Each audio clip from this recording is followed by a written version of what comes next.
Nous sommes à combien de temps de Purim? 2 jours, 48 heures. Hein? 48 heures, tu dis? C'est sûr que c'est 48 heures? Sur le calendrier grec, ouais. Sur le calendrier grec, c'est 48 heures. D'accord. Si tu dis que sur le calendrier grec, c'est 48 heures, on doit certainement te croire. Pourquoi on ne le croirait pas? On va parler ce soir, chers amis, d'un cours, je pense, un sujet très intéressant par rapport à cette fête de Purim que nous allons fêter dans moins de 48 heures maintenant, puisque Purim, ça commence à 7h30 environ. Et on va se poser beaucoup de questions. Parce que même si la fête de Pessah, c'est dans un mois, c'est pas maintenant, mais on a le devoir de se poser des questions, on va dire des questions qui dérangent. Les questions qui dérangent par rapport à cette fête, qui apparemment, ça a l'air comme quoi il y a ici quelqu'un qui s'appelle un provocateur. Provocateur qui cherche les histoires, qui cherche les ennuis. Et quand on te demande de ne pas chercher les ennuis et d'essayer de tout faire pour calmer les gens qui ne t'aiment pas, ou ne pas fréquenter des endroits qu'on sait très bien que tu n'es pas... Il faut mieux pas que tu te présentes là-bas. Comment ça se fait que juste à ce moment-là, on a Mordechai, en parlant de lui, qui vient et qui à chaque fois se présente comme celui à la place ici. Qui vient comme quoi il fait comme s'il cherche les histoires, il cherche les ennuis. Et à cause de ça, pas seulement qu'il cherche les ennuis, qu'il cherche les histoires, mais on voit que ça aurait pu nous coûter très, très, très cher. Pas seulement très, très cher, ça aurait pu nous coûter un décret qui ne s'est jamais passé à travers toute l'histoire du peuple juif. On n'a jamais eu une personne qui a voulu exterminer tout le peuple juif dans le monde entier. Ça n'a jamais existé dans les plus pires de nos histoires, dans les plus pires des histoires des antisémites. Même Bilam.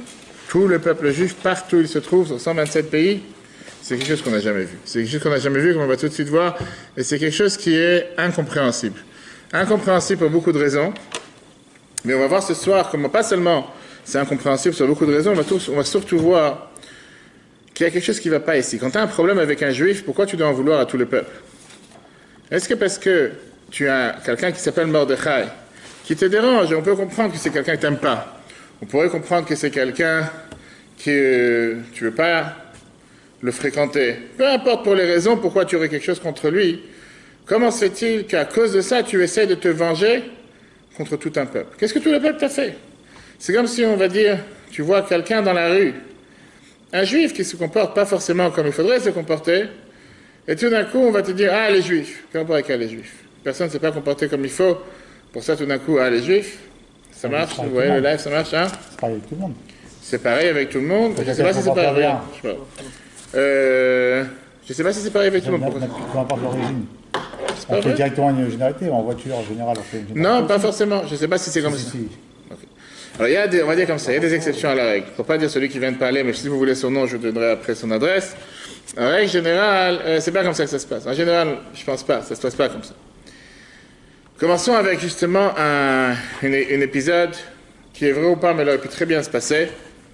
Un épisode qui est sur un touriste israélien qui marchait dans les Champs-Élysées et qui a vu un chien, un Rottweiler, qui était en train de sauter sur une petite fille.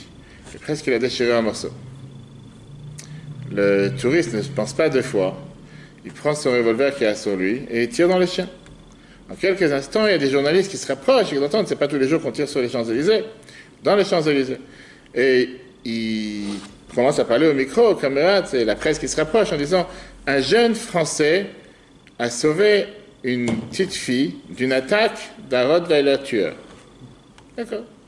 Le touriste, il les arrête et il dit « Mes excuses, mais je ne suis pas français. » Alors les journalistes, ils continuent parce qu'ils ne te demandent pas forcément ton identité ou quoi que ce soit. Ils commencent à rectifier le tir.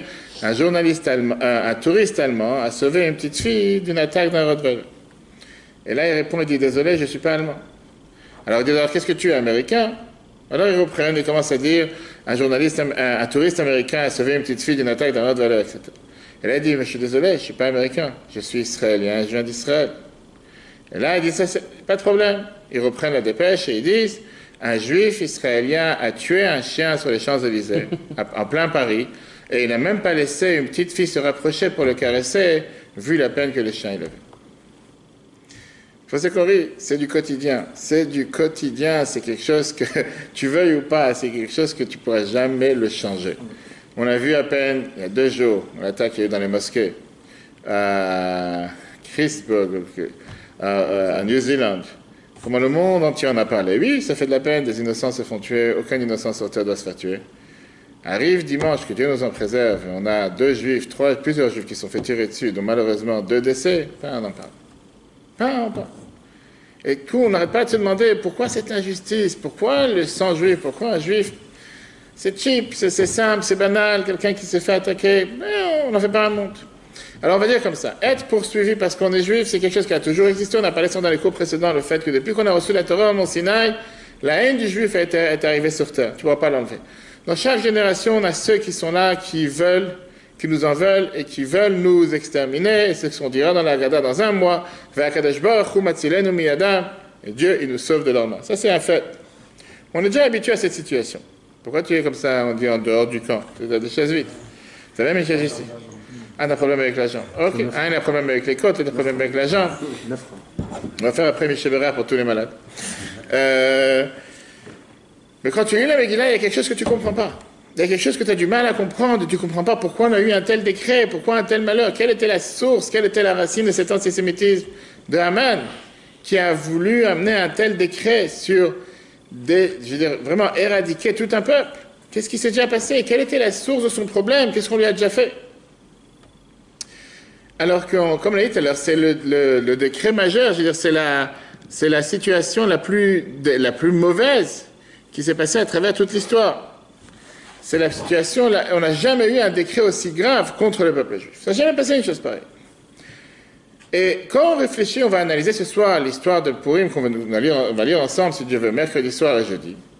Il y a quelque chose qui dérange du fait que tout ça s'est passé dû à la haine qu'il avait contre un juif. Un seul juif qui le dérangeait. Un juif qui te dérange, pour ça, ça vaut la peine de s'en prendre à tout un peuple. Haman était énervé du fait que tu as un Mordechai qui ne veut pas se prosterner. Mordechai ne se prosterne pas. Mordechai n'est pas présent.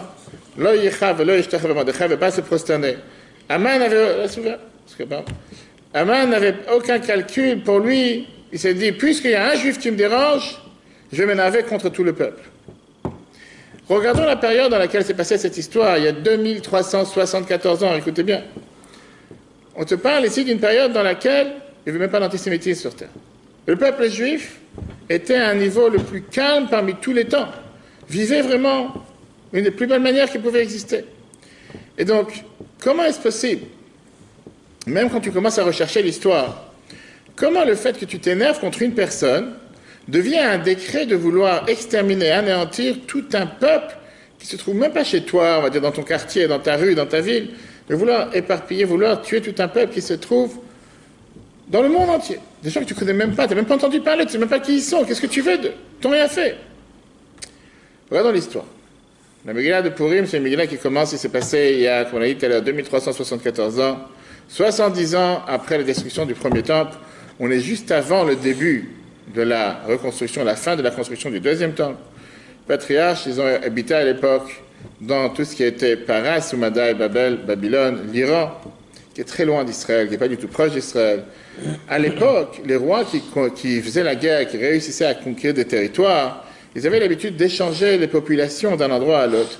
Et un roi qui réussissait à conquérir un terrain ou un pays, il exilait les prisonniers de manière lointaine, comme ça il ne va pas les prendre la tête, ils ne vont pas faire de rebelles, ils ne vont pas faire de révolte. Et comme ça, il essayait de rapprocher les gens faibles de l'endroit où ils se trouvent, et comme ça, il reste avec une situation stable et calme, on ne va pas lui faire des manifestations, des gilets jaunes à longueur de journée. Les Juifs, ils étaient arrivés en Iran. Et ils ont reçu là-bas des droits des citoyens total. Ils ont réussi dans les affaires, ils ont réussi dans l'agriculture, ils ont réussi dans le commerce, et ils ont énormément réussi. Le problème est que cette nouvelle situation a fait en sorte que petit à petit, pas par pas, ça a amené à payer un prix fort en termes du fait que des Juifs qui sont en exil, ils deviennent totalement assimilés. Et ils ont commencé à se mêler parmi tous les voisins, Perses et voisins en Iran à l'époque, et ils se sont totalement éloignés de la manière comme un Juif devrait vivre, de vivre comme un Juif doit vivre. Et ça s'est exprimé dans le festin qu'Achashverosh a fait. Le premier chapitre de la Megillah nous raconte que 3 ans après le royaume d'Achashverosh, au passage, Achashverosh n'a pas été un roi pendant des dizaines d'années, 14 ans au total. 3 ans après qu'il est devenu roi, le roi de Paras, il a commencé à vouloir faire la fête. Faire la fête, il a décidé de faire un festin de 180 jours. Personne n'a fait une chose pareille. 6 mois d'affilée de festin, viande, poisson, manger à volonté pour tous les goûts, pour toutes les sortes, cachère, non cachère, sushi, cru, cuit, salé, sucré. Imagine-toi que ça veut dire un mariage. Imagine-toi que ça veut dire 6 mois de festin. 6 mois de festin. Quelqu'un m'a dit qu'il viendra au Mishter Betrabat s'il y a un carpaccio de saumon. Je sais pourquoi, qu'est-ce que tu as avec le carpaccio de saumon? Je dis, je sais pas, mais ça c'est ce qui s'est dit. S'il y a un carpaccio de saumon, je fais Mishter. Et il a donné un festin comme un festin pour tous les habitants de la ville, et particulièrement les habitants juifs qui étaient présents. Ils étaient présents comme tous les autres citoyens de la ville, les citoyens du royaume. Il n'y avait pas ici de discrimination, il n'y avait pas ici de vengeance raciale, il n'y avait pas ici, ça n'existait pas à l'époque, de la haine contre une race ou contre une religion. Et les Juifs étaient tellement contents que finalement on fait partie prenante, on devient de bons citoyens, on est intégré totalement dans la société, on a le droit de pouvoir manger ce qu'on veut, comme on veut, et à Mecque, pas seulement ça, on est même invité au festin royal. Regardons le premier chapitre de la Midrash Rabbah. Midrash Rabbah, chapitre 7, verset 14, se dit la phrase suivante. Amar Aman Achashverosh. Aman, il a dit à Achashverosh, il lui a dit, Elokem em shel elu shonei zima. Shonei zima, pardon. Le Dieu de ces Juifs, il n'aime pas toutes ces choses qui ne sont pas pudiques, pas propres ou quoi que ce soit. Salahem mishte. Fais-leur un festin. Uxor alehem she'yavou kulam. Décrète que tous les Juifs doivent venir. Ve'yochlou, ils vont manger, ve'yishtu, ils vont boire. Kirt ve'yasu kirtoam, ils vont faire exactement ce qu'ils veulent. Sheneemar, comme c'est écrit, la asot kirton ishvaïch, de faire comme la volonté de chacun. Kvan, shera Mordechai, car Mordechai, il a vu une telle chose. Amad ve'echiz alehem, Mordechai, il a dit au peuple juif, je vous en supplie, chers amis, l'otelchou la'echol besudato shel Achashverosh. N'allez pas manger dans son festin. Pas maintenant de cachère, non cachère, ça n'a rien à voir. Shelo izmin etrem, pourquoi vous invitez, vous pensez à Achashverosh? Elle allait la mettre à l'echem catégorie, à l'ifna kodesh baruch, pour venir après vous accuser devant Dieu. Velo shamou le divrei Mordechai, le Midrash te dit qu'ils n'ont pas écouté les paroles de Mordechai. Ve'achlou kulam, le Beit HaMishte, ils sont tous partis au festin. Ve'achlou ve'chatou, ils ont mangé, ils ont bu le Beit HaMishte Achashverosh, du festin d'Achashverosh. Ve'istakhrou, ils se sont saoulés. Ve'tchalkelou, et après c'est passé ce qui s'est passé dans la maison de notre cher ami Shabbat, etc., etc. Parmi tous ces peuples, parmi tous ces jeunes, tous ceux qui étaient présents, pas seulement qu'ils ont participé au festin, il y avait ici quelqu'un qui était parmi ceux, il y a une place, au chaud. Il y avait quelqu'un qui avait quand même un poste énormément important. Pas seulement un poste important, un des postes les plus importants qui était Mordechai. Et la Megillah nous dit que Mordechai, c'était quand même un des chefs ministres qui existait à l'époque. C'était pas juste un secrétaire d'État sans travail, juste pour lui rendre, pour être heureux qu'il est présent et pour lui donner un poste, il va devenir un secrétaire d'État sans poste. Là, il était vraiment un ministre important, un ministre qui travaillait. Regardons ce qu'on dit dans Esther, chapitre 2, verset 19. Mordechai Yoshev et Sha'ar HaMelech. Mordechai était assis à la porte du roi. Le Even Ezra te dit, Lula était un ma'alak de l'âme de Mordechai, et si jamais Mordechai n'aurait pas été quelqu'un de très important, Lora Yoshev et Sha'ar HaMelech. Il n'aurait jamais été assis à la porte du palais. Au Pirucho, l'explication c'est quoi? Shofet, Mordechai était un juge à la Cour suprême. C'était pas juste quelqu'un qui était, on va dire, il perdait son temps. C'était quelqu'un d'important, c'était bien, pas de manger. Donc on parle ici que Mordechai était un juge à la Cour suprême. Et c'est sûr que c'était pas juste quelqu'un qu'on lui a fait plaisir de lui donner un poste. Il avait un poste actif dans le gouvernement. Et là, cet idéal magnifique, le peuple juif était invité au festin. On a ici Mordechai qui est parmi les juges. Tout d'un coup, on voit que Dieu il a fait en sorte qu'il y a Aman qui arrive. Notre cher Aman, petit-fils d'Amalek, le petit-fils de Esav. Aman, il est nommé en tant que aussi quelqu'un d'important dans le royaume. Et la loi décide, à l'époque, que tous ceux qui ont un rôle important, on doit s'incliner devant eux. Tu dois te prosterner. Ça se passe aujourd'hui encore dans des pays, pas Afrique du Nord, des pays méditerranéens. On a vu avec Obama, quand il est parti voir différents pays du Golfe, quoi il se prosternait à moitié devant chaque personne qu'il rencontrait. Ce qui ne s'est pas passé d'ailleurs avec Donald Trump. Dans n'importe quel pays. Et les gens avaient l'habitude de se prosterner devant quelqu'un qui a une certaine autorité, qui a une certaine importance dans la rue. Donc tout... En fait, on a le devoir de respecter là où on est quand même. Bonne question, c'est le prochain paragraphe. Ah, pardon. Je sais que tu l'as déjà lu, mais d'ailleurs, pas tout le monde l'a lu. Je vais traduire. Comme il n'a pas lu, c'est pour ça qu'on répète. En hébreu, En plus, c'est lu en hébreu. Sans voyelle, il est lu en hébreu. Un détail. Maintenant, tous les habitants du royaume avaient le devoir de respecter Aman et ils se prosternaient devant lui. Le seul qui ne se prosterne pas, c'est Mordechai, son collègue. Encore une fois, on parle ici des gens. Rapproche-toi, tu peux pas en face, je vais te rapprocher. Le seul qui ne se prosterne pas, c'est Mordechai, alors que c'est un de ses collègues. Il le voit tous les jours au Sénat, il le voit tous les jours à l'Assemblée législative, il le voit tous les jours dans les bureaux de l'Élysée. Il n'a pas besoin de se prosterner. Et Mordechai, il est têtu en disant, moi, je ne vais pas me prosterner. Juif pour être têtu, pour dire, moi, j'ai décidé que non, c'est non. Le pire des choses, c'est quoi?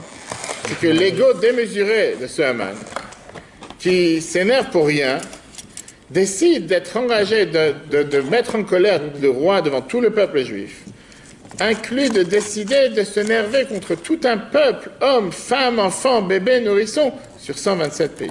Il était énervé que les Juifs ne se prosternent pas les Juifs, un Juif. Que Mordechai ne se prosterne pas devant lui ou devant le roi. Devant lui. Parce que tout le monde avait l'habitude de se prosterner devant lui, parce qu'on devait respecter une autorité importante. Regarde la Megillah, Esther chapitre 3, verset 2. Tous les habitants du roi, tous les esclaves du roi, Cher Béchar Amalek, il était à la porte du roi. Korim ou Mishtachavim, le Haman se prosternait à Haman. Pourquoi? C'est ce que le roi a ordonné, c'est ce qu'on va lire mercredi soir. Ou Mordechai ne se prosternait pas. C'est le roi qui a ordonné de se prosterner devant. Haman, et comme on vient de dire, c'est pas que Haman, c'est tout celui qui avait une autorité suprême à l'époque. Tout cela, tout ce qui avait. Mais là, il y avait un point avec Haman, on a un problème avec Haman. Haman, il voit qu'il y a un Mordechai qui aurait un Mishtachavelo, il voit que Mordechai ne se prosterne pas à lui. Haman il s'énerve en colère. Il a décidé, de Mordechai Levad. Écoutez bien la nuance, on va tout de suite s'arrêter dessus. Il a décidé d'envoyer sa main, de vouloir frapper Mordechai seul. Pourquoi? Qui Guidoula est un Mordechai. Parce qu'on lui a dit qui est le peuple de Mordechai, d'où il vient. C'est qui ce Mordechai? À ce moment-là, qu'est-ce qu'il décide de faire? La Hashmid et Kol HaYudim, d'éradiquer, d'exterminer, que Dieu nous en préserve. Tous les Juifs.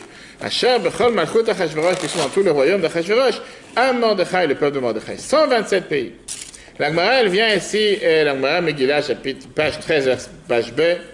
L'Agmara, elle vient décortiquer ici tous les détails sur comment cette colère d'Aman s'est développée d'un individu à tout un peuple, de Mordechai au peuple de Mordechai, jusqu'à tous les Juifs qui se trouvent dans tout le royaume. Regardons la Megillah 13b. Bitrila Mordechai Levado, au début, Aman il était énervé contre Mordechai tout seul. Ou le Bassof, à la fin, un Mordechai. Tout le peuple Mordechai. Ou Miem, qui sont. Au départ, c'était pas tout le peuple. Au départ, c'était Rabbanan. Au départ, il était énervé contre les intermédiaires Chachamim, les justes, les Rabbanim, les enseignants. L'élite, on va dire. C'est que c'était important. Et le Bassof, mais à la fin, il s'est dit être collègue. Prenons tout dans le sac. On ne va pas faire de différence. On va vouloir tuer tout le monde. Et là, le Malbim, il vient et te pose une question qui est très dure, la question qui dérange. Ma chatou am Mordechai. Qu'est-ce qu'il a fauté le peuple de Mordechai? Quel mal il a fait ce peuple? Aïch echad yecheta, est-ce qu'un homme va fauter? V'chol adato yashmit. Imagine-toi à la synagogue, ici on se trouve un Shabbat, il y a quelqu'un qui parle, et notre cher ami, le gabaï qui est en face, il va dire, puisque un il a parlé, allez tous dehors. Tous à la porte. Quel rapport? Parce que quelqu'un il fait une erreur, pour ça qu'il doit punir toute une communauté, à peu près raison tout un peuple. Et ça c'est ce que le Malbim te demande. Une phrase qu'on a parlé depuis plusieurs fois, plusieurs années, un mot très connu. On dit que les enfants de Yaakov, si vous vous rappelez il y a quelques semaines, on a vu comment les enfants de Yaakov ils ont proposé aux gens de Shrem de se circoncire parce qu'ils avaient pris soi-disant, ils avaient capturé, violé leur sœur Dina. Elle a dit voilà, il faut acheter le de Shalom Ben Nissim. Okay. Et le nom de sa mère c'est quoi? Shalom Ben Rachmouna. Shalom Ben Rachmouna. Ok. Lui parmi tous les autres peuples juifs. Et là on voit que Yaakov avait proposé aux enfants, à ses enfants je veux dire, aux gens de Shrem de se convertir. Et après ils sont venus, ils ont commencé à les tuer. Et la question qui est demandée, pourquoi ils sont partis, c'était quoi cette ruse? Pourquoi ils sont partis demander aux enfants, aux gens de Shrem de se circoncire? Shimon et Lévi étaient assez forts, ils auraient pu profiter du fait qu'ils peuvent les surprendre et tuer tout ce peuple, toute cette ville, parce que s'ils tenaient qu'il fallait les tuer, parce qu'ils ont violé et capturé leur sœur. Mais la réponse, comme beaucoup disent, est la suivante. Écoutez bien, c'est intéressant parce que c'est comme aujourd'hui. Shimon et Lévi, ils ont craint que les Nations Unies vont se mêler, ils vont vouloir se venger du fait qu'ils ont tué les gens de Shrem. Et puisque les gens de Shrem se sont circoncis, et ils sont devenus comme des juifs, vous savez une chose, qu'en tuant des juifs, personne ne va rien dire. C'est pour ça qu'ils ont commandé, et pour ça qu'ils leur ont demandé de se circoncire, mais c'est une blague si on peut dire, mais malheureusement, c'est la réalité. On vient de voir encore une fois ces jours-ci, comme on l'a dit au début, la différence d'approche entre des juifs qui se font tuer en Israël, que le monde n'en a absolument rien à faire, malheureusement. Dès qu'il y a des juifs qui se font tuer dans un autre pays, pas des juifs, des non-juifs qui se font tuer dans un autre pays, tout d'un coup, le monde entier en parle.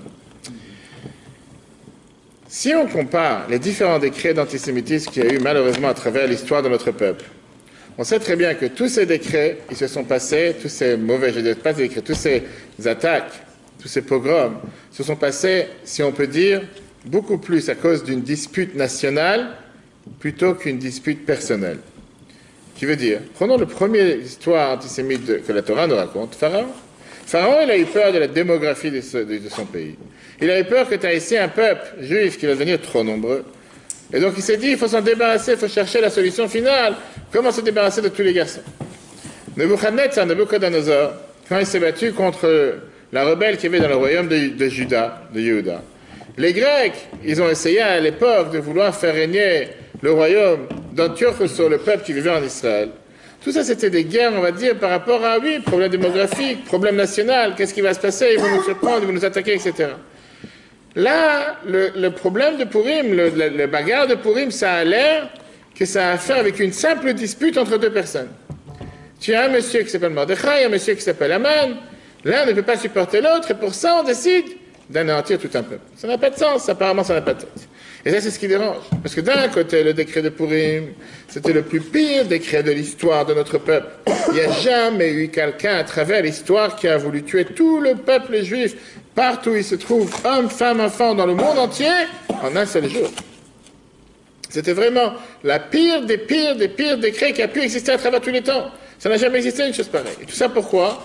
Soi-disant, si on peut dire, parce qu'il y a une guerre de combat, il y a une compétition entre deux ministres. Un ne peut pas voir l'autre. Ça arrive tous les jours dans le monde entier, des gouvernements avec des ministres, qu'un ne peut pas sentir l'autre. C'est pour autant qu'on va tuer tout un pays à cause de ça, ou qu'on va tuer tout un peuple. Non, on ne peut pas sentir l'autre, il est vite. On voit ça dans la Knesset, on voit ça dans le gouvernement français, on voit ça dans le monde entier. Ça arrive que tu es dans un gouvernement des ministres, qu'un ne peut pas sentir l'autre, un il a un ego plus grand que l'autre. Alors il ne regarde pas, il évite, parce qu'on va tout de suite voir. Mordechai, pas seulement qu'il évite pas, il va juste devant lui. Juste, il marche devant lui, il cherche le problème. Le peuple juif, il n'a pas dit à Mordechai justement qu'il y avait un danger et qu'il devait se prosterner par rapport à ça? On va y arriver. Je me rappelle plus si on a... Le niveau est beaucoup trop élevé. Une question. Oui. Mordechai était ministre. Oui, tout à l'heure. Il était placé à la porte du palais. Aujourd'hui, tu ne te promènes pas à la porte de l'Élysée comme ça. Si tu es à la porte de l'Élysée, c'est que tu as à faire quelque chose à l'Élysée. On a vu tout à l'heure que Mordechai, il était un juge, parmi de la Cour suprême. C'est la raison pour laquelle il était assis à la porte du palais. Ok, et tout le monde aussi devait procéder devant Mordechai, du coup. Vas-y, alors, plus que tout le monde devait se prendre... Ben alors, Donc, les peuples juifs aussi. on va y arriver à ça. Non, une seconde.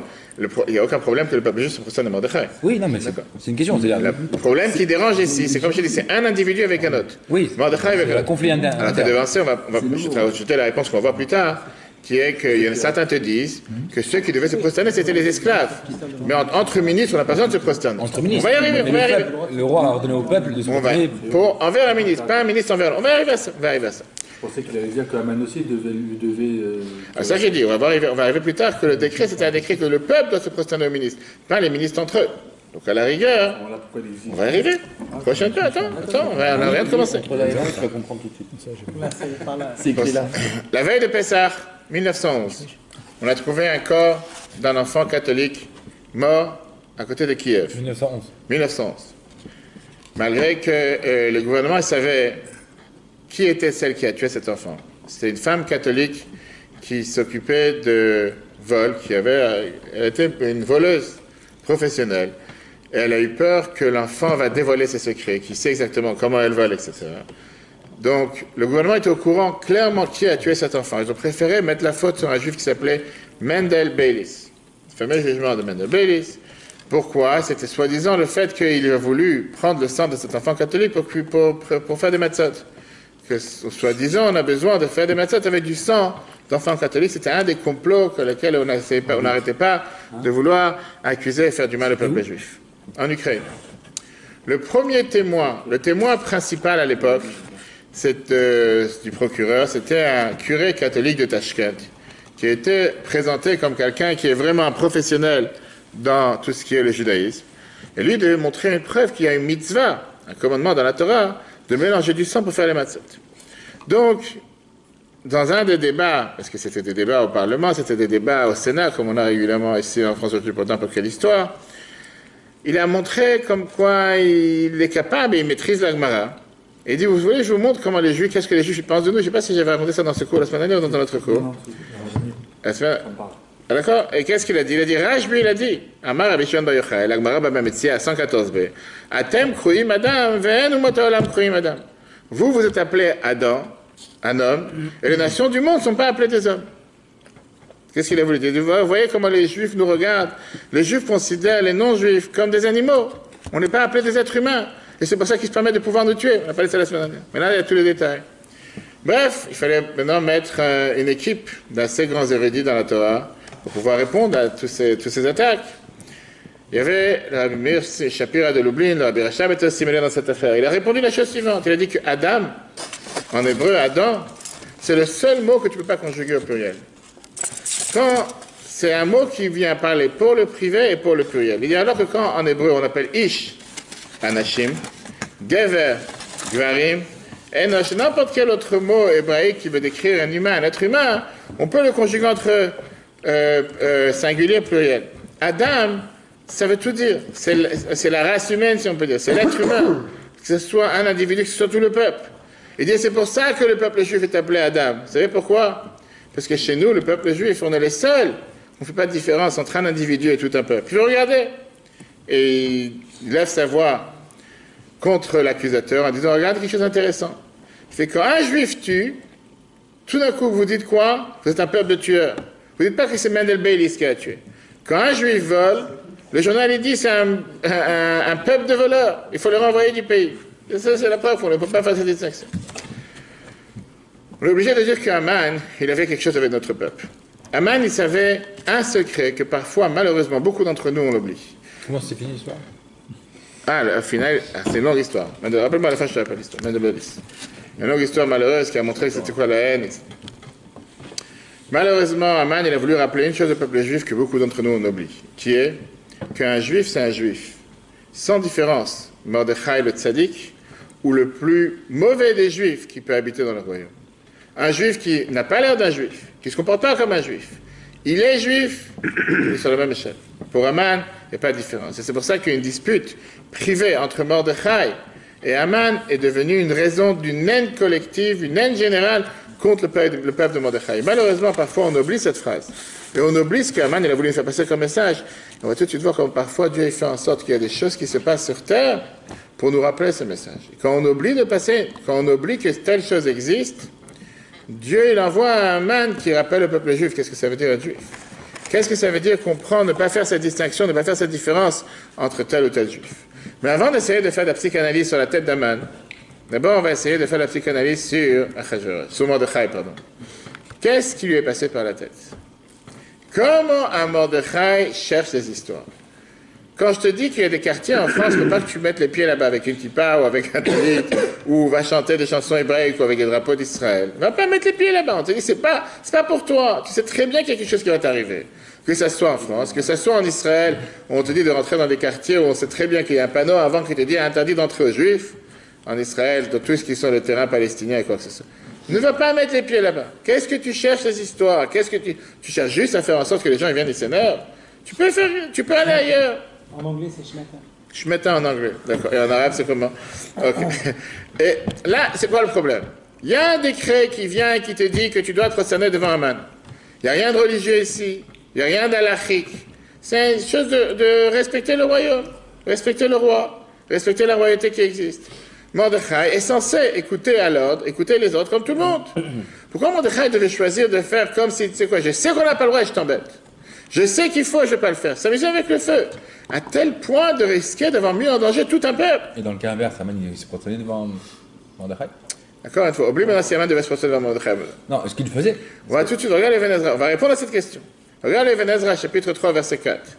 Il faut demander. Là, pourquoi Mordechai s'est mis en danger? Vegam Ichnis Kol Israël a fait rentrer tout le peuple juif. Ailleurs, oui, chez Daber la Esther.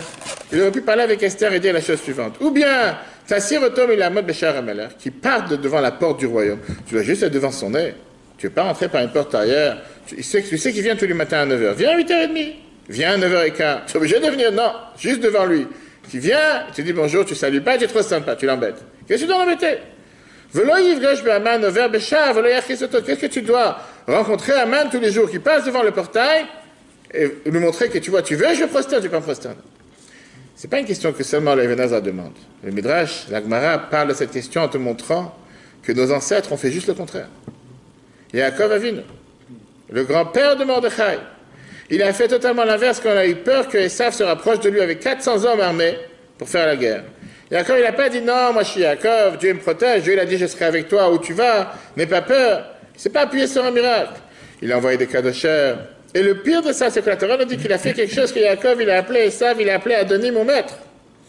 Et il s'est considéré en disant à Esav, Avadecha ton serviteur. Yaakov, il se dit son serviteur à Esav. Quand on brûle à Adonim à Esav, dit à Esav mon maître, Ko Amar Avdecha Yaakov, ainsi il a dit ton serviteur Yaakov. Et ce qui est le plus pire, c'est que la Torah nous dit que Yaakov s'est prosterné devant Esav 7 fois quand il l'a rencontré. À 7 reprises, Yaakov s'est prosterné devant Esav. Qu'est-ce qu'il ne va pas ici? Yaakov, il a montré l'exemple.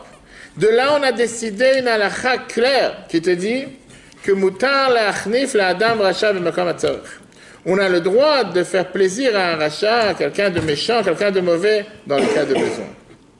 Alors que tu sais que tu peux ne pas le penser, tout de suite. On est loin de Gilouillaré, enfin... De quoi? Non, c'est trop interdit. On ne parle pas de ça maintenant ici, on ne parle pas de ce point-là. On voit ici Reb Moshe Feinstein, qui est un des plus grands décisionnaires de notre siècle, qui te dit que quand un juif il s'est marié avec quelqu'un qui pas forcément veut du bien du peuple juif et qu'il est pas venu arriver à la synagogue, tu dois lui donner tous les honneurs, qu'il peut sortir le Sefer, monter le Sefer. Pourquoi? Parce qu'on a besoin de lui, que grâce à ça, il pourra peut-être faire du bien pour le peuple juif. Peut-être grâce à ça, il pourra nous changer. Alors comment se fait-il que Mordechai il a décidé, moi j'aurai le dernier mot. Moi je vais montrer que j'ai raison. Moi je vais montrer que malgré qu'il faut faire quelque chose, je t'embête et je ne le fais pas. Pourquoi? Baisse la tête. Même si tu ne veux pas baisser la tête, tu ne veux pas montrer que tu te fasses devant lui. Va à un autre poste, va à un autre endroit, viens à un autre Dieu. Pourquoi juste devant? Tu sais qu'il ne veut pas te voir, tu sais qu'il y a quelque chose qui ne marche pas entre vous. Mais de manière différente. Qu'est-ce que tu es obligé de tout faire pour l'énerver? Provoquer. Pour le provoquer, c'est ce que je demande. Provoquer quelque chose. Provoquer quoi? Pour l'instant, il a provoqué qui risque d'exterminer tout un peuple. Et tu joues avec le feu. Arriver à quoi? Au maximum des choses pour... Mais encore une fois, et si jamais il n'y aurait pas eu le miracle? Et si jamais le décret n'aurait pas été Il avait enlevé? une idée dans la tête, peut-être. Il connaissait la fin. C'est trop poussé. Regarde regarde ici comment... Regarde, tu vas voir ici... comment on appelle ça? La fin de l'histoire. Pas la fin de l'histoire. Le Rabbi Levi Yitzhak de Baditchev, comment il explique une telle chose. Et il te dit, quand la Megillah, il te dit, Vaïves be'enav lishlo achad Mordechai levado, il a voulu envoyer sa main. Aman, il a pensé il s'est dit, c'est dommage, pourquoi j'ai commencé à tuer seulement un juif? Il s'est dit qu'il guide ou là est à Mordechai, il a dit, pourquoi j'ai envie de toucher à Mordechai? Parce qu'on m'a dit, c'est quoi son peuple? Maintenant, la question qui dérange. Aman ne savait pas jusqu'à maintenant que Mordechai était juif. Aman n'était pas au courant jusqu'à maintenant que Mordechai est un juif. Mordechai était le dirigeant du peuple juif. Il n'y a rien à cacher. C'est le grand rabbin de France. Quelqu'un il peut cacher qui c'est le grand rabbin de France. S'il vient de découvrir que c'est le nouveau grand rabbin de France. Vient le Rabbi Yitzhak de Baditchev te dit la chose suivante. Il dit que d'après les règles du royaume, Mordechai n'avait pas le devoir de se prosterner à Aman. Alors? Pourquoi il n'avait pas le devoir? Parce que le décret, il était seulement pour Avdei Amelech, Ayashvim, Béchar Amelech, pour les serviteurs du roi qui sont assis à la porte du roi. Mordechai, ce n'était pas un simple citoyen, c'était un ministre des plus importants qu'il y avait dans le royaume, il n'avait aucun devoir de se prosterner.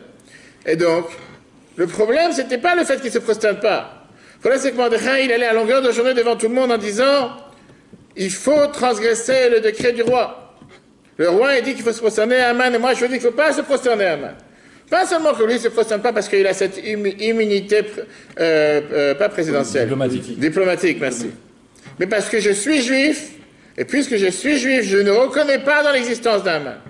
Ça, c'est ce qui dérange. Regardez comment Rabbi Levi Yitzhak dit ça dans le texte. C'est merveilleux. Qui dit là, Macherou Yehudi, il a dit je suis juif. Il demande la question, et réfléchissons un instant. Aman ne savait pas jusqu'à présent, il vient de se découvrir l'histoire, il vient de découvrir que Mordechai est juif.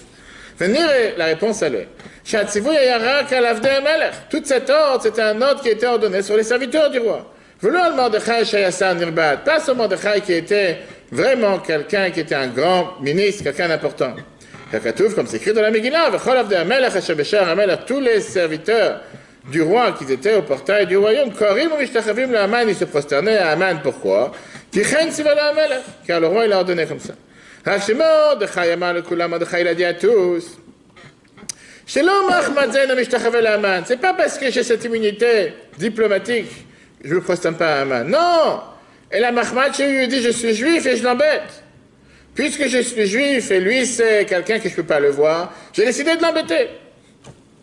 Elle avait dit, même si j'aurais eu le devoir de le faire, je t'embête et je ne peux pas le faire. Ça, c'est ce qui a dérangé. Maintenant, je ne pose la question inverse. Qui n'aurait pas dérangé une telle situation? N'importe quelle personne normale, ça veut dire, qu'est-ce que tu cherches cette histoire? Pourquoi tu dois chercher une telle histoire? Et la question qui demande, pourquoi Mordechai, qu'est-ce qu'il cherche le problème? Va dans ton coin, reste dans ton... Tu veux rester à la porte du roi, t'es ministre, fais ton travail, laisse-le tranquille. Vous vous entendez pas ensemble, va dans ton coin, laisse-le vivre. Donc il est parti titiller, quoi. Plus que ça, mais il joue avec le feu. Viens les Chachamim et t'explique en disant qu'on est bien obligé de dire que le problème, le débat, la bataille qu'il y a ici entre Mordechai et Haman n'est pas une querelle, c'est pas une dispute qui est personnelle, mais c'est une dispute religieuse. Haman s'est transformé en termes de Dieu, il s'est transformé en idole. Et à l'époque, on avait l'habitude pour tous ces gens importants qui se proclamaient, qui s'autoproclamaient comme des dieux, et le fait de se prosterner devant eux voulait dire se prosterner à l'idolâtrie. Et c'est pour ça que Mordechai a tout fait pour dire au peuple juif ne pas reconnaître l'idolâtrie qui est Haman. Regardons comment le Midrash Rabbah nous dit ça, chapitre 6, verset B. Mordechai était juste un idiot qui cherche les histoires. Et là,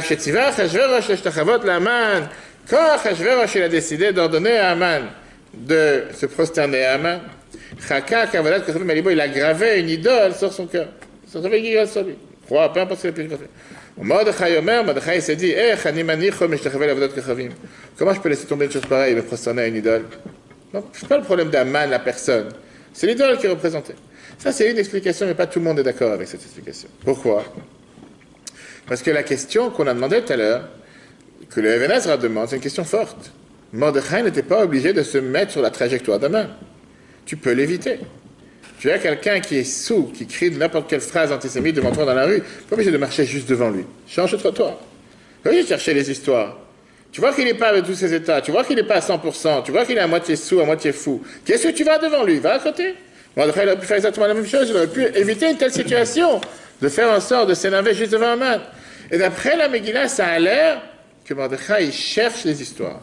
Il cherche à embêter Haman, il cherche à le rencontrer, il cherche à tout faire pour lui montrer, tu sais quoi? J'attends que tu arrives. Je suis venu 5 minutes en avant, j'attends qu'il arrive.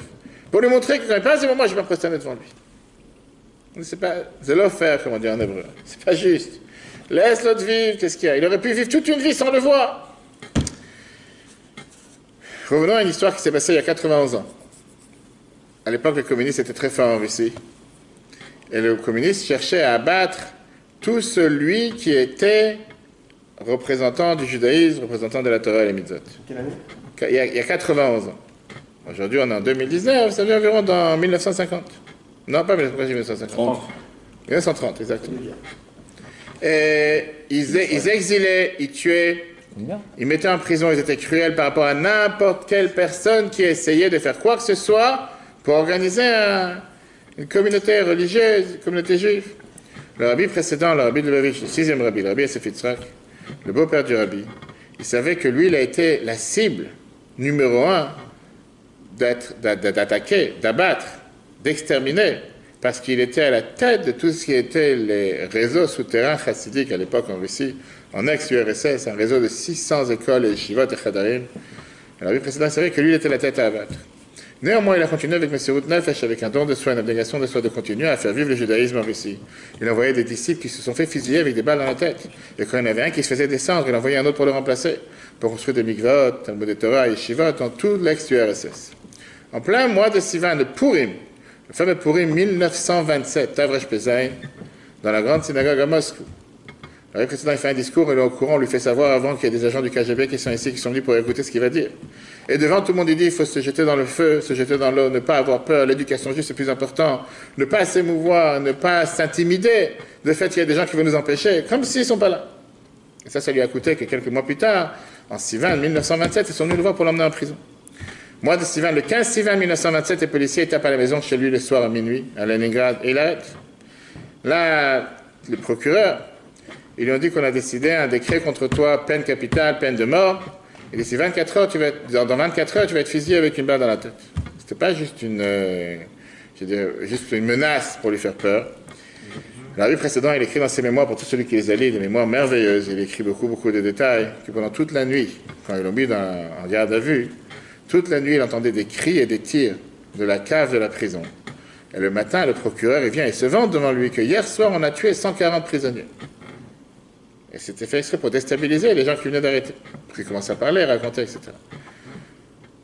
Au lieu de le tuer le lendemain, comme ils avaient prévu, le décret a été retardé de 2 semaines. 2 semaines plus tard, jeudi, ils ont dit qu'on a décidé de changer le décret. Ça, c'est des miracles incompréhensibles. À une peine d'exil pendant 3 ans dans une ville lointaine.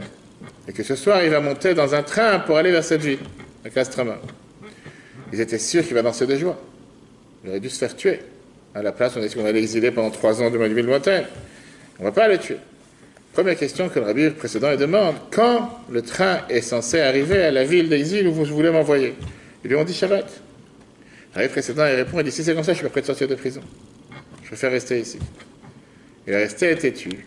Ils n'avaient pas le choix que de le garder en prison jusqu'à dimanche, pour que quand il sorte, il prenne le train, il arrive en exil. Il commande son menu, sur les 20 menus. Il commande ce qu'il a envie. Et qu'il puisse arriver en prison après Shabbat. Le rabbi a parlé de cette histoire à plusieurs reprises. Son gendre, notre rabbi, il a demandé la question la plus simple. On parle ici de Pikuach Nefesh. On parle ici d'un danger de vie. Il n'y a pas ici, c'est pas que je commande quand j'ai envie de rentrer et sortir. Aujourd'hui, je parle avec des détenus. La semaine dernière, j'étais avec un détenu qui est arrivé à Réau. Il était très énervé en me disant, ils m'ont même pas prévenu. Le matin, ils m'ont dit, vous prenez vos bagages, vous allez à Réau. Mais tu te prépares, tu dis au revoir aux amis, quelque chose. Et si on te demande ton avis, comment il avait le droit, halachiquement parlant, d'être têtu, de vouloir rester là-bas? Chaque instant qu'il était en prison, c'était un danger de vie, il aurait pu se faire tuer.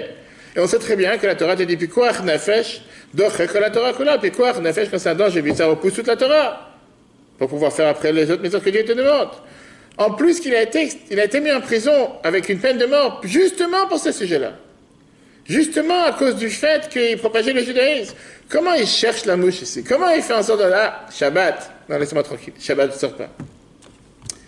Plusieurs fois, il y a beaucoup d'histoires comme ils sont venus une fois le prendre. Mourir pour faire Shabbat. Une fois, ils sont venus le voir en cellule, il était en train de prier. En général, il devait se mettre debout.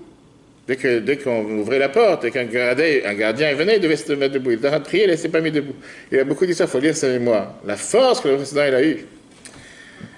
Et la question qui est demandée ici, qu'est-ce qu'on lui demande? De voyager dans un train qui est conduit par un non-juif. Il n'y a même pas ici profanation de Shabbat, Minatora, mais de Rabbanan.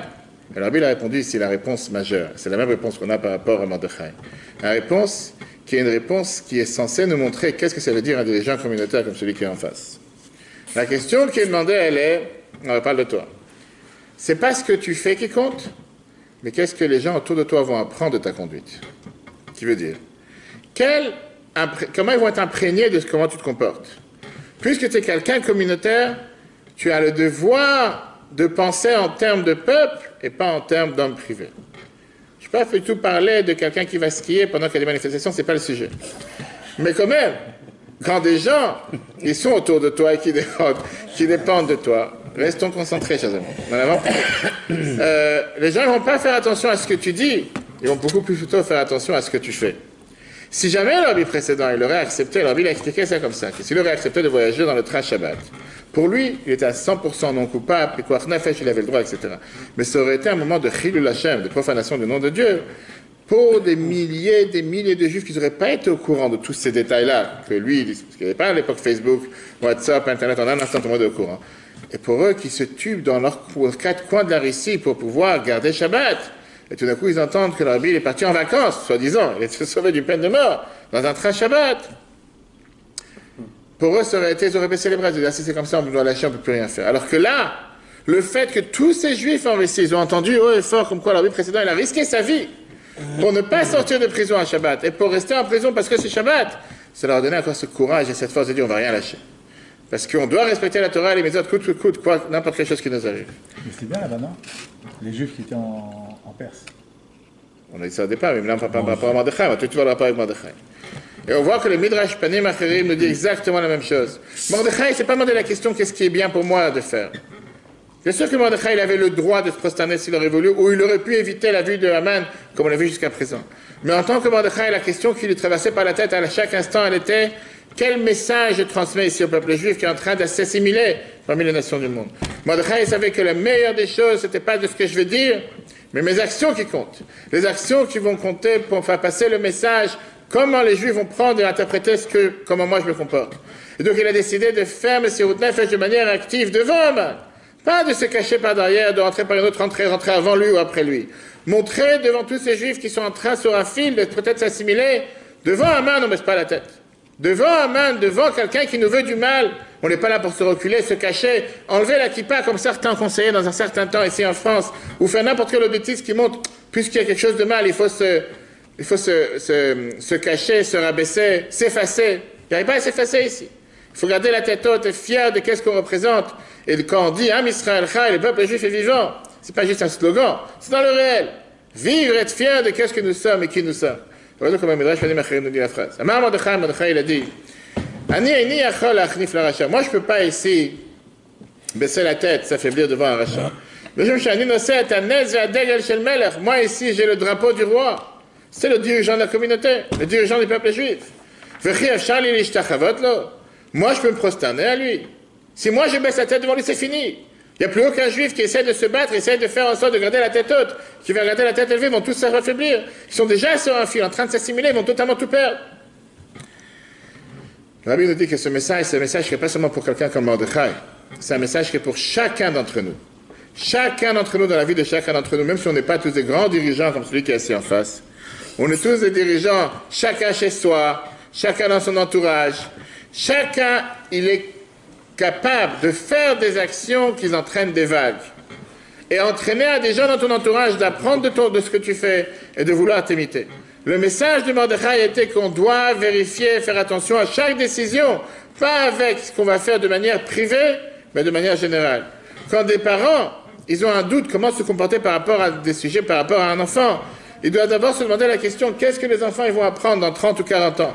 La décision qu'ils vont prendre, elle devrait être pas seulement qui va satisfaire les parents, mais qui va être une source, pouvoir imprégner, de pouvoir laisser une marque pour toutes les générations à venir. Regardez comment Rabbi dit ça dans une merveilleuse lettre, chapitre 100, page 176, volume 3. Les parents sont obligés, d'être pour leurs enfants Dougma Chaya, un exemple vivant, chez l'Etna, un goût d'un comportement, mais à Souk, Shayuratim, Yorat. Comment ils auraient voulu, qu'est-ce qu'ils auraient voulu de voir chez les enfants?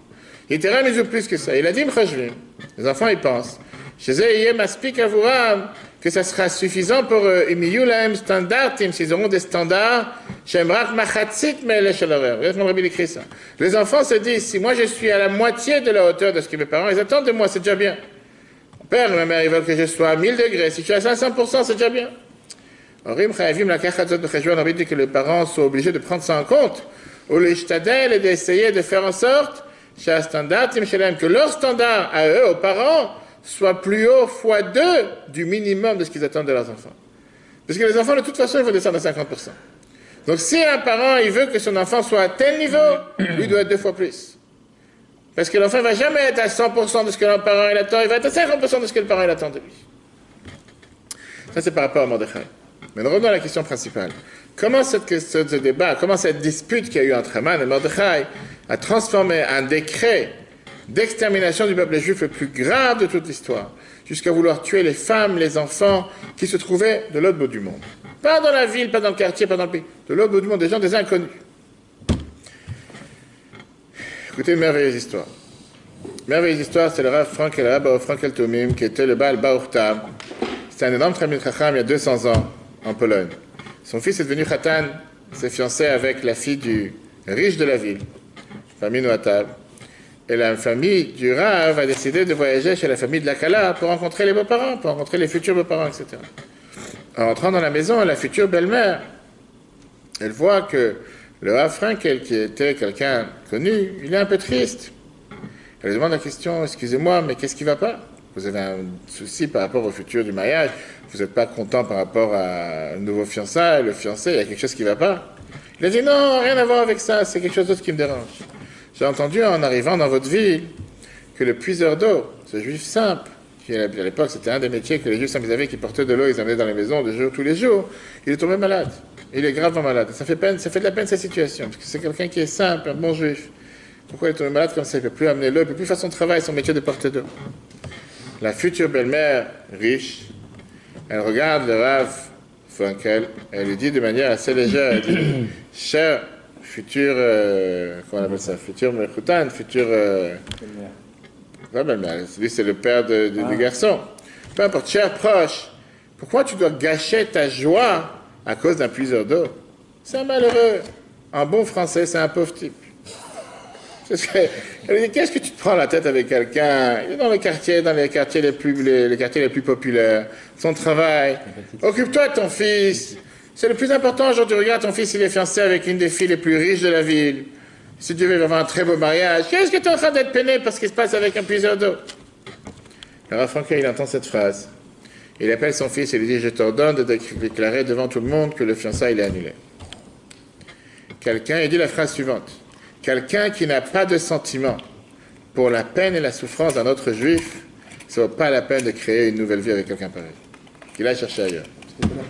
De créer une nouvelle vie, de fonder une famille, de fonder une maison avec quelqu'un pareil. Quelqu'un qui n'est pas sensible à la peine d'un autre juif, il ne mérite pas que je marie mon enfant avec lui. C'est dur, mais écoute le message. Le Al-Sheikh te dit que ça, c'était ce qui est passé dans la tête d'Aman. Lui, en réalité, il avait un décret contre qui? Seulement contre Mordechai. Mais la Megillah continue en te disant, d'abord au départ il avait un décret contre Mordechai, après il dit de l'eau est un Mordechai, il lui a dit que c'est le peuple de Mordechai. On lui a dit que le juif, c'est une masse, c'est un peuple, ils ne sont jamais tout seuls. Ces juifs, ils ont quelque chose qui me dérange, a dit Aman. Il a expliqué ça dans la Megillah. Ils ont pas seulement cette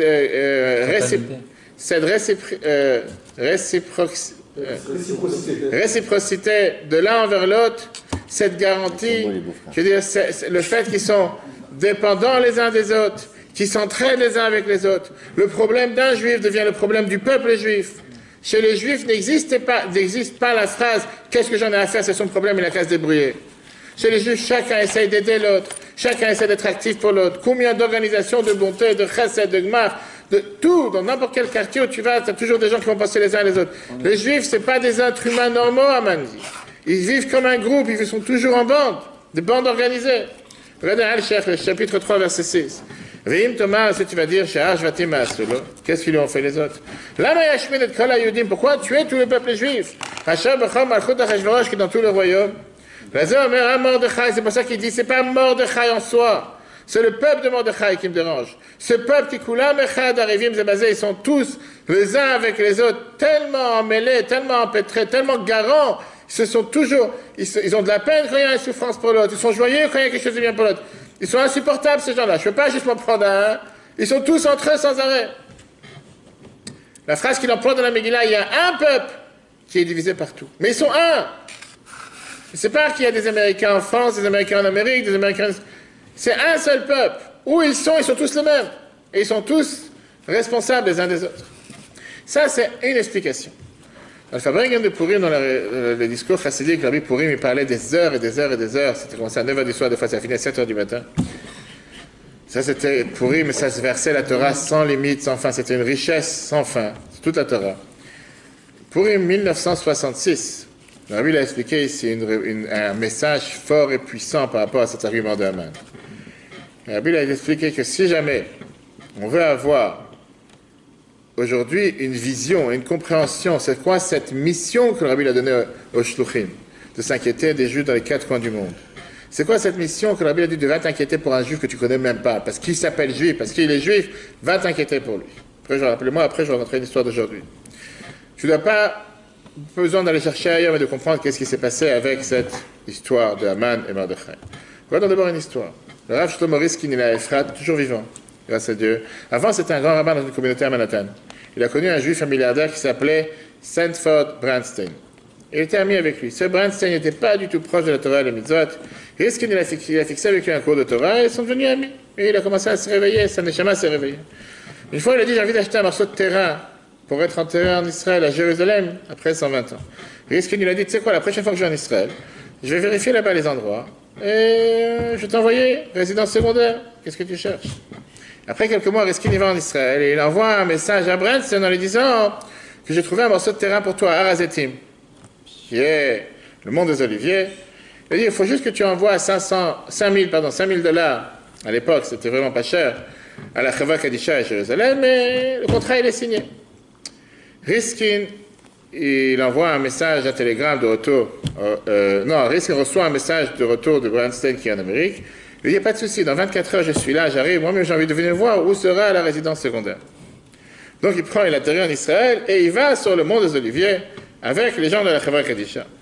Et Riskin, qui était un Cohen, le Rav, ne peut pas entrer dans le cimetière comme ça, donc il reste dans la voiture. Tout d'un coup, il entend des cris, il commence à crier à ce juif avec les gens de la Chava Kadisha. Ça arrive jusqu'à la voiture, il ne comprend pas qu'est-ce qui se passe. Mais tout d'un coup, il voit comment ce Sanford court d'une tombe vers une autre tombe, et il crie, et il maudit. Il est énervé. Le juif américain, c'est bon, il lui a manqué de respect. Il redescend dans sa voiture en colère, il dit, j'ai plus envie d'avoir une tombe ici, je m'en vais d'Israël. C'était quoi le problème? Bernstein, il a dit que il voulait acheter l'endroit qui se trouve en face du mont du Temple, juste en face. Il peut avoir la vue comme ça, FaceTime, qui peut avoir Facebook Live, en face du mont du Temple. Mais le seul endroit vide qui est resté là-bas, c'est une partie qui appartient à des grands rabbinim, des gens les plus connus, les plus importants du peuple juif.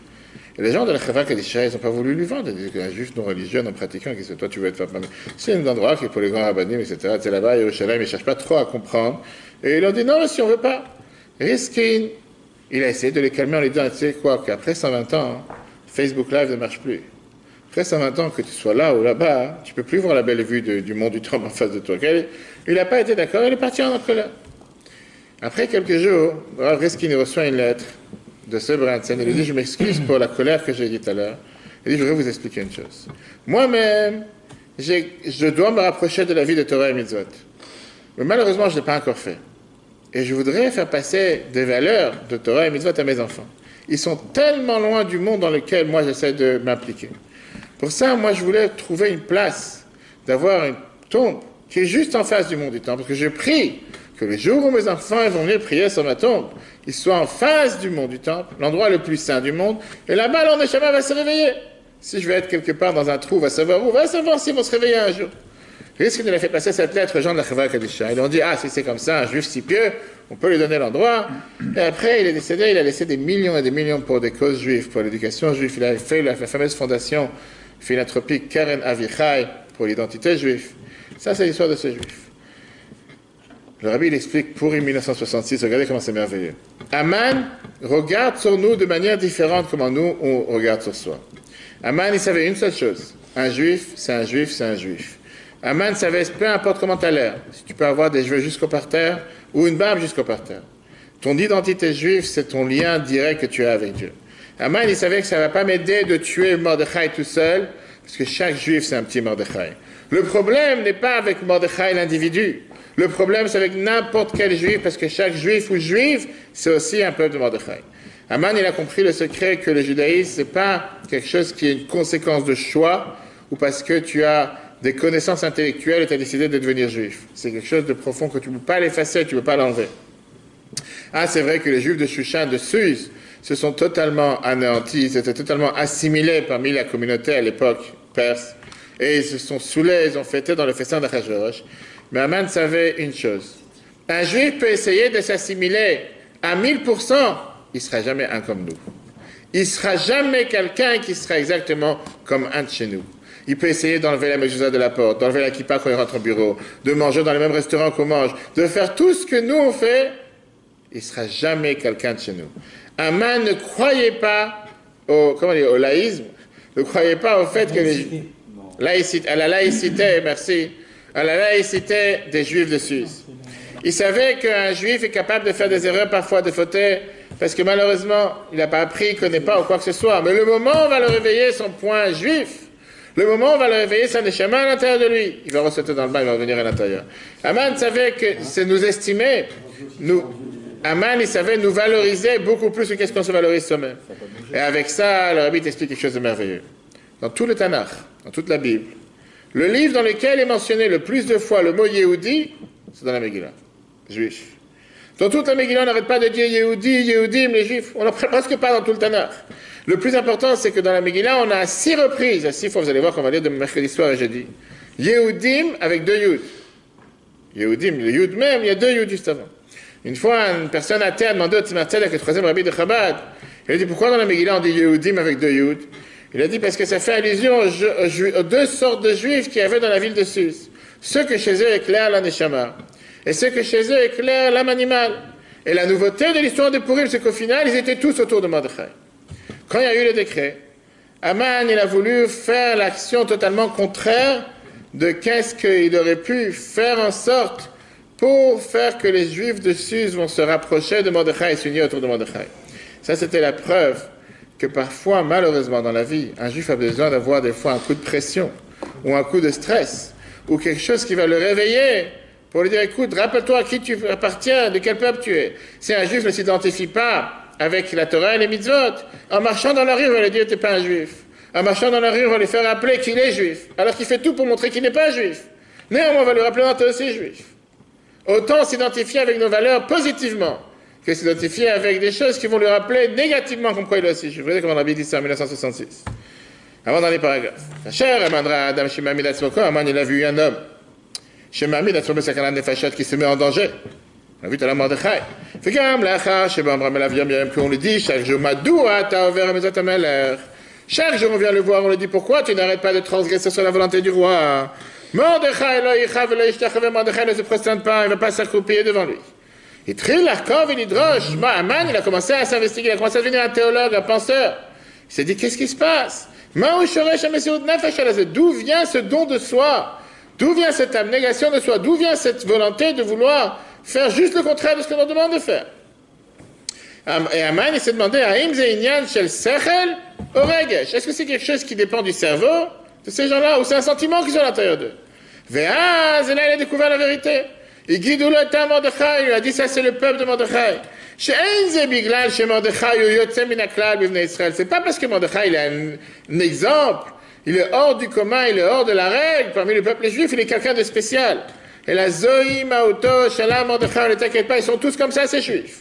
Ça c'est le peuple de Mordechai, le Kol Chalakav sont toutes ces parties. Chez Kol Echad Shayach la Mordechai, chacun il appartient au peuple de Mordechai. Il est tout dans une situation chez le même ceux qui à l'apparence te montrent soi-disant qu'ils se prosternent à toi aujourd'hui. Le jour où ils vont être mis contre le mur, ils sauront exactement à qui prêter l'allégeance et ne pas être des gens qui vont se détourner de la religion. Et donc, Aman il a compris. Ça ne va pas du tout l'aider d'envoyer sa main dans Mordechai tout seul. Parce qu'il se tient devant lui. Am Shalem, un peuple entier, chez l'œil, je vais te danger, il y a peut-être un Hubert dehors qui a un colis. Tu vas me... Que Dieu te bénisse, c'est celui. Chez l'œil, donc, juste là, à côté de la porte. Chez l'œil, Aman, il a compris que quoi? Aman, il a compris que ça ne sert à rien d'envoyer sa main, de se battre. Ça ne sert à rien de vouloir se battre contre Mordechai tout seul. Parce qu'il a devant lui tout un peuple que l'œil, Qu'est-ce que ça veut dire concrètement? Concrètement, ça veut dire un message majeur que ça fait passer pour chacun d'entre nous aujourd'hui. Chacun d'entre nous a des moments de faiblesse, pour soi et pour les enfants. Des fois, tu as des parents, tu vois un enfant qui est malheureusement arrogant. Des fois même, il est rebelle. Des fois même, il se révolte. Des fois même, il va tout faire pour faire non, pour te dire non. Et des fois, tu te demandes la question, comment je vais agir face à quelqu'un pareil? Est-ce qu'il faut agir tête contre tête? Est-ce qu'il faut peut-être l'éloigner de la maison? Parce qu'on se dit que à cause de ça, il risque de faire du mal à des autres enfants, il risque d'écarter les autres enfants, il risque d'avoir une influence sur les autres enfants. Le message d'Aman est totalement révolutionnaire, comme la Bible nous explique. On doit croire dans nos enfants et dans nous-mêmes, au moins comme Aman il a cru dans le peuple juif. Au moins au même niveau. On doit être sûr de la bonté profonde qu'il y a à l'intérieur de chaque juif, de chaque être humain. et savoir qu'au final, le bien qui est à l'intérieur de lui est beaucoup mieux que le mal, et au final, il va gagner. Concrètement, ça veut dire qu'on doit toujours se comporter avec respect, avec confiance dans les autres. On doit toujours, pas seulement valoriser le bien qu'ils font, trouver le moyen de pouvoir accentuer, évoluer le bien, et de diminuer le mal qui parfois élève la tête de temps en temps. On doit respecter n'importe quel juif, même le juif qui est le plus éloigné, le plus écarté. Montrer les points positifs que ce juif peut avoir, trouver les chemins pour éveiller, pour faire en sorte que les points positifs se dévoilent. Ce que Haman a voulu et a fait savoir, et il savait sur le peuple juif, c'est à chacun d'entre nous de le savoir, et grâce à ça, on méritera de fêter la fête de Purim dans 2 jours. Avec Mashiach à Yerushalayim, on sait très bien que la fête de Purim sera une fête qui ne sera pas anéantie, qui ne sera pas effacée. Le Mashiach sera là pour fêter Mashiach à Yerushalayim. En attendant, prions à Dieu, demandons que tous nos ennemis soient anéantis de la même manière qu'on a eu la possibilité à 2374 ans de le faire, que plus aucun de nos soldats, de nos frères et sœurs en Israël puisse être touché, blessé, que ceux qui sont encore blessés de l'attaque de dimanche, qu'ils puissent avoir une parfaite guérison, que ce soit la dernière mauvaise nouvelle qu'on entend de nos frères et sœurs en Israël, que les mêmes miracles qu'on a vus jeudi soir avec les missiles sur Tel Aviv, que Dieu continue à protéger la terre d'Israël. H24, que la fête de Purim, ça soit comme la Torah nous dit, la Yodim, Maïta, Rav, Simcha, Vesasson, Vikar, que c'était la joie, la beauté, la joie, la gaieté, la lumière, que ce soit la même chose qu'Anti, et là, que ce soit pour nous, le cours sera en replay sur l'application Torah, et avant de terminer, se rappeler des mitzvot de Purim, le devoir d'écouter la Megillah mercredi soir et jeudi, le devoir de faire les 4 mitzvot qui sont Mishloach, Panot, échanger au moins 2 mets à une personne, Matanot La'Evanim, au moins de donner la tzaka, le repas le jour de Purim, au moins 1 repas à 2 pauvres. Et le Rambam nous dit qu'il faut faire le maximum possible et diminuer dans son repas pour donner le plus de tzaka le jour de Purim. Mishté le jour de Purim, et bien sûr, Meratit HaShekel, que les Sfaradim donnent depuis Rosh Chodesh. Que Dieu fasse qu'on puisse entendre toujours et partager que des bonnes nouvelles, comme j'ai dit tout à l'heure. Ce cours ainsi que tous les autres sujets sont replay sur l'application Torah. Très bonne soirée à tous, et si Dieu veut, à la semaine prochaine. Ram, on va faire un jingle pour Torah.